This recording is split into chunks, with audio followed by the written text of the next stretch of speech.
Bonjour à tous, merci de la confiance. Vous savez, la première chaîne YouTube à travers les mondes télé, Tchango. Dans un essai mingi, Nabino, entretien et allélo, Toyambi pour Nabino. Partin n'a pas perdu les élections, il a gagné les élections. Boye bisa bango bati kapeli seki. Congolais asi à la muki. La muka asala kaba réflexion ya bien pour mboka oyo. FCC na la muka ba ebani bien. Manque à confiance déjà. Il n'y a aucune coalition entre FCC et Nalamuka. Le fait que nous gardions jalousement les preuves que nous avons, c'est parce que nous avons un grand respect pour nos frères. Ensemble, union sacrée. Le blocage au niveau de la CNI a un nom. Il s'appelle Monsieur Félix Tshilombo.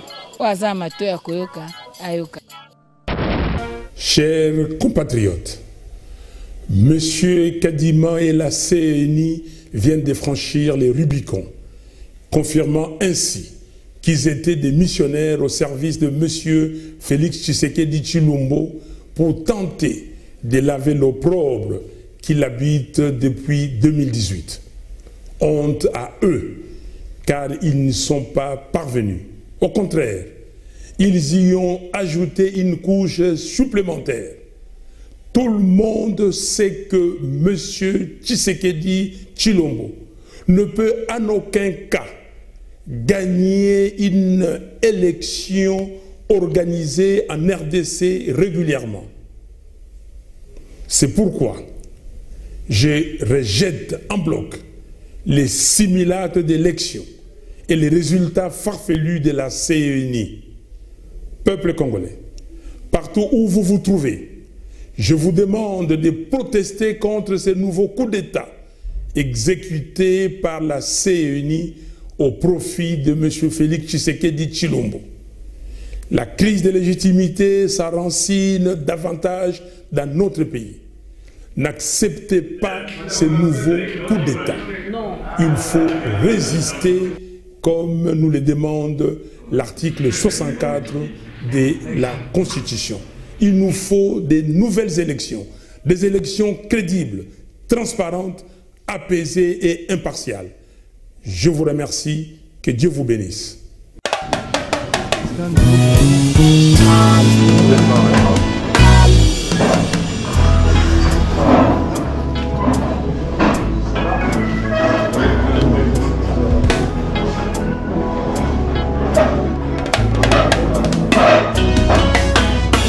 Nous, force politique et sociale, candidat président de la République, responsable des partis politiques, acteurs de la société civile, leaders d'opinion et personnalités indépendantes. Réunis ce 31 décembre 2023 à Kinshasa. Indignés par l'ampleur de la fraude et de la tricherie constatée lors du simulacre d'élection du 20 décembre courant, notamment la poursuite illégale des opérations de vote pendant 6 jours en violation de l'article 52 de la loi électorale, l'existence des bureaux de vote parallèles, la détention des machines à voter par des candidats du régime en place, le recrutement du personnel du bureau de vote au sein de l'Union sacrée de la nation, l'acceptation de votants sans carte de lecteur, la limitation drastique d'accréditation des témoins de l'opposition, la non-acceptation et l'expulsion des observateurs et des témoins et de certains candidats valablement accrédités dans le bureau de vote, le bourrage des urnes en faveur du candidat Félix Tshisekedi ainsi que des candidats de son obédience politique, l'absence de fiches de résultats et des procès-verbaux signés par le témoin,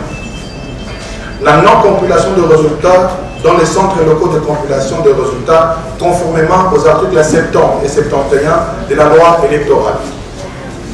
De ce qui précède, tenant compte du rapport préliminaire de la Moïsenko SCC qui corrobore l'ensemble de nos propres constants et de ceux de plusieurs autres acteurs, nous déclarons ce qui suit. 1. Rejetons catégoriquement le simulacre d'élection organisé par la CENI du 20 au 26 décembre 2023 et ses résultats à tous les niveaux. 2. Exigeant l'organisation des vraies élections par une CENI effectivement indépendante, à une date à convenir entre les parties prenantes. 3. Appelant la population congolaise et toutes les forces vives de la nation à rester mobilisées sur l'ensemble du territoire national pour sauver notre démocratie et notre nation en péril, conformément à l'article 64 de la Constitution de la République. Enfin, 4. Demandons à notre peuple, dès la proclamation de la fraude électorale ce soir, de protester massivement dans la rue contre les Miyibi, les Bivi, Bamouizi, Bamiyibi, les voleurs de nos voix. Faites à Kinshasa le signateur pour les candidats présidents. M. Floribert Isilokeshi Anzoloni, M. Diogo Chanka Franck, Fayulu Madidi Martin, Katumbi Chapwe Moïse, Kikuni Masudi 7, Matata Mponyo Mapon, Mukweke Mkerenga Denis, Ngoi Théodore, Sesanga Ipum Denis. Pour les responsables des partis politiques, Jean-Claude Vouemba. Pour les acteurs de la société civile, M. Silva Serge, Martin Milolo, Lalo Jean Bosco, Bambi Jeff. Pour les leaders d'opinion, M. Amouri Mouchaba Benjamin, M. Bokomi Bolapa Mino, M. Jacques Foutou Jacques, Isongo Foutou Jacques, M. Kabeya Mikishi Palmer, M. Mambokuta Emmanuel, Matumo Bienvenue, Moïdo Stewart, Okonda Kersan, Madame Kalonji Tchala, enfin M. Chikonde Louise. Je vous remercie. Vous avez été incapable de dégager un candidat commun de l'opposition pour affronter M. Félix Tshisekedi. Comment se fait-il qu'en si peu de temps vous soyez d'accord pour contester le résultat? Deuxièmement, vous voulez de nouvelles élections avec de nouveaux animateurs de la CENI. Est-ce que cela veut dire un dialogue que vous demandez indirectement? Et la dernière, est-ce que votre position serait la même malgré les irrégularités si un candidat de l'opposition, le président Martin Fayulu ou le président Moïse Katumbi, avait été proclamé vainqueur par la CENI? Dire que c'était l'arnaque totale. La passation de marché. Les cartes d'électeurs, vous avez vu comment elles étaient. Quand ils ont déjà fait la répartition, ce qu'ils ont appelé la répartition des quotas, ils avaient déjà estimé l'estimation des électeurs attendus province par province. La répartition des kits, je prends par exemple dans la province du Kasaï central, où il y avait, d'après les statistiques, 3 millions quelques mille habitants. On a dispatché 1400 kits pour enrôler les électeurs. Dans la province de Nord Kivu, 8 400 000 habitants. On a dispatché 1600 kits, 200 de plus par rapport au Kasaï. On a déjà, et dans cette salle, j'ai fait la démonstration pour dire que c'était l'opérationnalisation de la fraude préparée par M. Kadima et la CENI. Donc, débutant, nous sommes arrivés plus loin pour l'audit du fichier électoral. On n'a pas fait l'audit du fichier électoral. Vous en conviendrez avec moi. Et la preuve, c'est que le jour de l'élection, beaucoup de gens n'ont pas retrouvé leur nom sur les listes qui étaient affichées. Plus loin, on demande à ces messieurs Kadima quand même qu'on fasse l'audit citoyen. Les évêques et les pasteurs protestants ont demandé l'audit citoyen, il n'a pas fait. Au moment d'afficher les listes, de publier les listes, conformément à l'article 6 de la loi électorale, on n'a rien vu. L'article 8 également a été violé. La cartographie, on ne nous a pas donné la cartographie, nous avons identifié des bureaux fictifs. Et le jour de l'élection, parce que je dois aller plus vite, le jour de l'élection, vous avez vu que la loi, l'article 52 de la loi électorale, dit clairement que l'élection se tient en une journée, un jour férié ou un dimanche. Et on a prorogé les élections sur 7 jours. Est-ce que nous avons assisté à une élection ou à des élections ou à une parodie d'élections. Vous avez vu le bourrage des urnes. M. Kadima et la CNI, s'ils voulaient organiser de bonnes élections, pourquoi n'ont-ils pas demandé un délai supplémentaire de 7 ou 10 jours? On pouvait voter hier, les 30, comme on avait voté en 2018, pour qu'ils puissent dispatcher les machines dans tous les bureaux de vote. Pourquoi il ne l'a pas fait? Simplement parce qu'il avait besoin de jours supplémentaires pour bourrer les urnes. Il avait besoin de cette coupure-là et il l'a fait. Et vous avez vu, il y a des machines qui étaient placées ailleurs, des machines qui étaient destinées dans certains bureaux. On a des bureaux en Gaba, par exemple, qu'on a utilisés ailleurs, qu'on a amené en Gaba 2-3 jours après. Donc pour nous, nous n'avons pas assisté à des élections. Donc il faut refaire ces élections. Vous allez parler des coûts des élections. On nous parle d'1,1 milliard, 1,3 milliard, 1,5 milliard, on ne sait pas exactement le montant. Mais il faut un audit. Dans un pays sérieux, le procureur général de la République devait déjà se saisir de ces dossiers. On a trouvé les machines chez les particuliers. M. Kadima et M. Toto doivent répondre. M. Kadima a failli troubler l'ordre public parce que les Congolais sont calmes et tous les observateurs étrangers se posent la question, comment est-ce que rien ne s'est passé? Mais vous devez savoir que le pays est menacé. Si nous on a dit que non, que les gens, qu'on ne donne pas des mots d'ordre autres que rester calme, aller voter, voter celui que vous devez voter ou celle que vous devez voter, vous aurez eu des problèmes. Et s'il y a un imposteur qui s'était servi de cette situation, qu'allez-vous dire? Donc, M. Kadima doit être arrêté immédiatement et transféré devant les instances et nous dire qu'est-ce qu'il a fait de ces 1 milliard de plus qu'il a pris et pourquoi on a retrouvé les machines chez les gens et pourquoi il a organisé cette fraude. Donc, pour nous, je m'arrête là, il n'y a pas eu élection et nous devons nous remettre ensemble, toutes les parties prenantes, pour nous dire comment est-ce que nous devons organiser de bonnes élections avec une CENI recomposée. Cette CENI sera composée de qui? Et il faut faire ce qu'on appelle le calcul de coût d'opportunité. Le coût d'opportunité est énorme si nous continuons comme ça, parce que nous allons encore avoir 5 ans d'un gouvernement, d'un pouvoir illégitime. Et qui va venir investir? Dans les 5 dernières années, quel investisseur est venu ici? Quelle est la situation des Congolais? La situation des Congolais, aujourd'hui, vous avez des forces de progrès, tous ces jeunes gens qui n'ont rien, à qui on paye chaque mois 80 $ et qui sont en train de transformer nos villes du Congo comme Haïti. Demain, ce sera Haïti.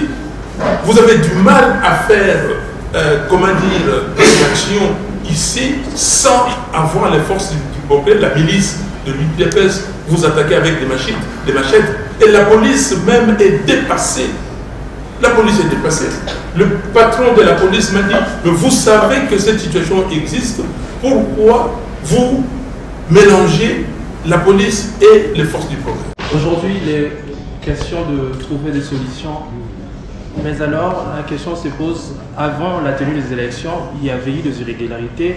Le président Martin Fayulu était parmi les candidats qui ont saisi la Cour constitutionnelle pour dénoncer cela. Pourquoi, après cette tenue des élections, vous réclamez l'annulation? Pourquoi vous n'insistez pas sur cette démarche-là? Votre question, c'est par rapport à cette protestation, la mobilisation, c'est pour quelle finalité si aujourd'hui une partie de la population proteste, mais après c'est pour quelle finalité? Parce qu'il y aura déjà un candidat qui sera élu. Et pour finir, est-ce qu'aujourd'hui, par rapport pour répondre peut-être sur la dernière question de mon confrère sur laquelle vous n'avez pas répondu, est-ce que vous serez disponible à répondre à une main tendue, notamment d'une médiation, parce que vous appelez à ce que les parties prenantes se réunissent, mais sous quelle médiation? Est-ce que vous menez peut-être le conciliabule dans ce sens pour trouver des médiations? Est-ce que s'il y a aussi des mains tendues en ce sens-là, vous y répondrez positivement? Vous avez suivi le déroulement de la campagne. Vous avez suivi la campagne. Ces gens-là sont devenus amnésiques. Ils ont propulsé des candidats et puis ovationné des candidats, et les jours des élections, ils font autre chose. Vous avez dans des endroits où M. Tshisekedi vient. Vous allez voter quel numéro? On ne donne pas son numéro. Jetez les numéros ici. On ne donne pas son numéro. Mais dites-moi ici, prenons une circonscription, Kikwit. Vous avez vu à Kikwit ce que M. Tshisekedi a fait. Vous avez vu ici à Kinshasa. Et vous venez, vous publiez les résultats, vous donnez M. Tshisekedi plus de 70% dans cette circonscription. Est-ce que les gens sont des malades mentaux ou sont devenus amnésiques ou comment? Donc, vous savez, Mobutu disait à l'époque, en Lingala, même si vous voulez voler, volez exactement. Mais la tricherie, cousue du fil blanc, ça ne passera pas. Et j'insiste, ça, surtout pour la communauté internationale. On ne peut pas nous prendre pour de moins que rien, parce que nous sommes les citoyens du monde et nous avons assisté, nous avons vécu et nous avons vu, même de loin, les élections dans d'autres pays du monde. Il ne faut pas demain venir nous dire oui, nous avons pris acte. Oui, les catholiques et les protestants ont été clairs. Les questions qu'ils posent sont des questions pertinentes. Il faut que la CNI nous dise combien de machines elle a achetées, combien de machines ont été dispatchées, dans quel centre, combien de bulletins de vote ont été commandés et combien sont restés. Il faut un inventaire. Nous avons essayé, nous avons saisi la Cour, parce que la Cour pouvait décider ex ante. C'est-à-dire, avant, c'était voir est-ce que ce que la CNI faisait, c'était régulier, la régularité du processus. Et la Cour nous a dégoûtés, donc on ne peut pas saisir cette Cour, elle est au service de M. Tshisekedi. Mais je vais lancer un message à la communauté internationale. Si un pays étranger, aujourd'hui, considère que ces élections étaient des élections, c'est qu'il y a un problème. Ou on ne respecte pas le peuple congolais, ou bien il y a un sérieux problème de conception de la démocratie. Comment voulez-vous que vous avez un code électoral qui définit tout et vous violez ces codes? Prenons les articles 70 et 71 ou à partir de 69, la proclamation des résultats. Mais on dit bien qu'avant de proclamer les résultats, il faut amener les plis au centre local de compilation des résultats. Et dans ces centres-là, il y a aussi des témoins des candidats.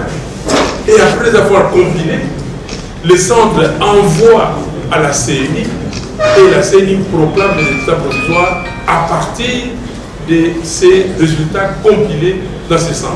On ne l'a pas eu. Et comment quelqu'un peut justifier que ces résultats-là soient valables? Cela veut dire pour le Congo, on ferme les yeux, on dit que non, les Congo ne comptent pas dans l'agenda du monde.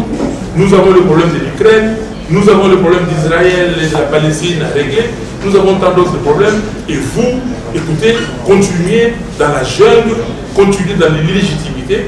Et ça sera un manque de respect au peuple congolais. Cela veut dire que nous ne faisons pas partie des Nations Unies.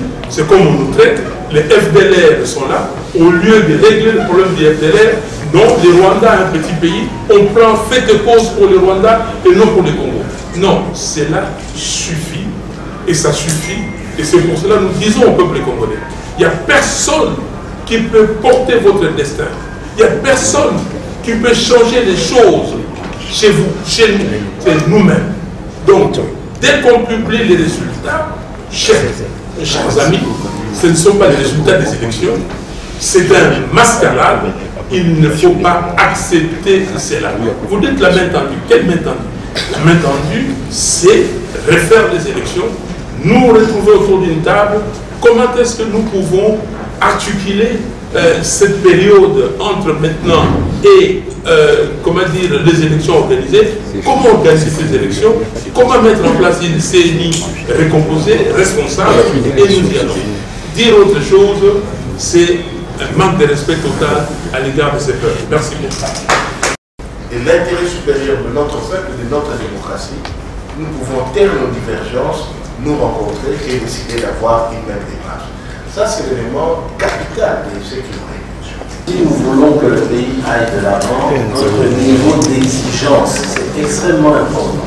Notre niveau d'exigence en tant que citoyen, parce que nous sommes avant des citoyens, devrait être beaucoup plus important.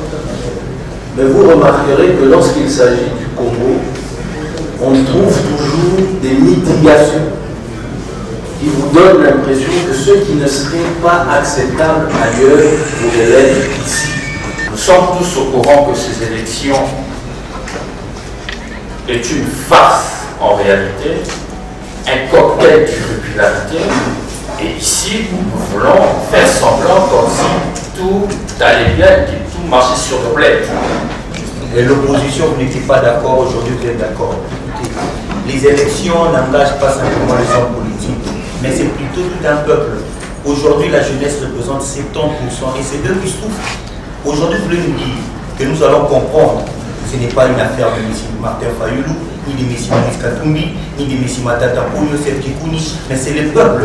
Si nous devons comprendre ces élections, faisons passer M. Tshisekedi, on a 5 ans de souffrance, on a 5 ans de détournement, on a 5 ans de sécurité. L'opposition plurielle, vous n'avez pas été capable de vous donner un candidat commun. La présentation des candidats pluriels par l'opposition aurait été considérée par Tshisekedi comme étant en fait un facteur avantageux pour lui. Mais qu'est-ce qui explique que même face à cet avantage mathématique qu'il dispose, il se soit senti obligé de recourir à un dispositif de fraude assez vrai?